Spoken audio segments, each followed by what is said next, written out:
Assalamualaikum warahmatullahi wabarakatuh. Bertemu lagi dengan saya Nyimas Praptini Nurani, peserta Latsar CPNS golongan 3 angkatan 44 kelompok 3 nomor absen 18. Di video kali ini kita akan membahas mengenai identifikasi masalah, penyebab, dampak, serta solusi dari kasus pelanggaran komitmen mutu. Yuk bersama-sama kita saksikan videonya. Anda masih bersama kami, pemirsa. Bupati Solok Epiardi Asda mengamuk setelah mendapat laporan IGD Puskesmas Tanjung Pinkuang, Kecamatan Kubung menolak pasien kritis akibat kecelakaan. Pasien ditolak hingga terlantar karena operasional IGD dibatasi hanya sampai pukul 5 sore. Sanksi yang tegas kepada semua orang ini dan ganti semua orangnya ini yang ada di sini. Mana ini? Bupati Solok Epiardi Asda mengamuk dan marah besar ke sejumlah staf dan tenaga kesehatan di Puskesmas Tanjung Pinkuang, Kecamatan Kubung, Kabupaten Solok, Sumatera Barat. Kemarahan Bupati ini terjadi setelah ia mendapat laporan dari masyarakat terkait penolakan pihak IGD terhadap pasien kritis akibat kecelakaan beberapa waktu lalu. Makanya levelnya kritis di Solok ini paling hancur di dunia. Sebelumnya pihak IGD menolak pasien dengan alasan ada pembatasan jam operasional IGD Puskesmas hingga pukul 5 sore. Akibatnya banyak pasien terlantar dan tidak mendapat perawatan, termasuk pasien dalam kondisi kritis. Ada orang kecelakaan pas di depan ini. Itu waktunya jam berapa kejadiannya? Jam 5. Jam 5 siang, bukannya tengah malam.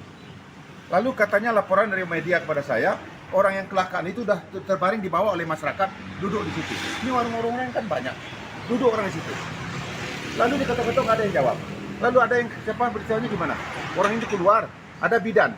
Bidan nolak, alasannya di luar jam dinas dia.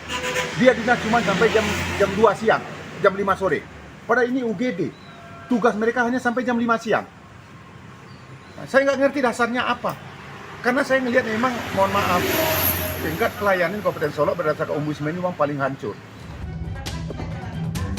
Tak hanya mengamuk, Bupati Solok juga mengancam akan memecat seluruh staf dan kepala puskesmas jika tidak membenahi layanan kesehatan bagi masyarakat. Terlebih mengingat kejadian penolakan pasien tidak hanya terjadi sekali ini, namun sudah berulang kali. Dari Kabupaten Solok, Sumatera Barat, Budi Sunandar, iNews melaporkan. Setelah menyaksikan cuplikan video sebelumnya, marilah kita lakukan identifikasi penyebab masalahnya. Yang pertama adalah penolakan terhadap pasien yang dilakukan oleh pihak Puskesmas Solok. Yang kedua adalah jam operasional Puskesmas yang berjalan tidak sebagaimana mestinya. Pelayanan gawat darurat di Puskesmas seharusnya bisa melayani hingga 24 jam. Namun pada kasus ada pembatasan pelayanan UGD yang hanya sampai jam 5 sore. Lalu apa saja dampak yang terjadi pada kasus ini? Yang pertama adalah pelayanan puskesmas yang tidak maksimal. Dampak bagi masyarakat khususnya pada kasus ini. Pada kasus gawat darurat seharusnya pasien dapat mendapat pertolongan pertama dari puskesmas, malah terbengkalai. Dampak yang ketiga yang bisa terjadi yaitu hilangnya kepercayaan masyarakat terhadap puskesmas. Lalu bagaimana saran atau solusi yang diberikan untuk menyelesaikan masalah ini? Yang pertama adalah mengkonfirmasi dari pihak puskesmas kebenaran kondisi dan situasi tersebut. Yang kedua adalah memberikan pembinaan kepada oknum pegawai puskesmas. Ketiga, meminta pihak puskesmas memberikan komitmen mutu kepada masyarakat.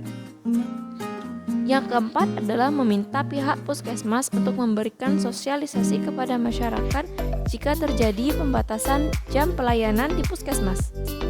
Baiklah, cukup sekian dari saya mengenai analisis kasus komitmen mutu yang terjadi di lingkungan kerja. Sampai jumpa di video berikutnya. Wassalamualaikum warahmatullahi wabarakatuh.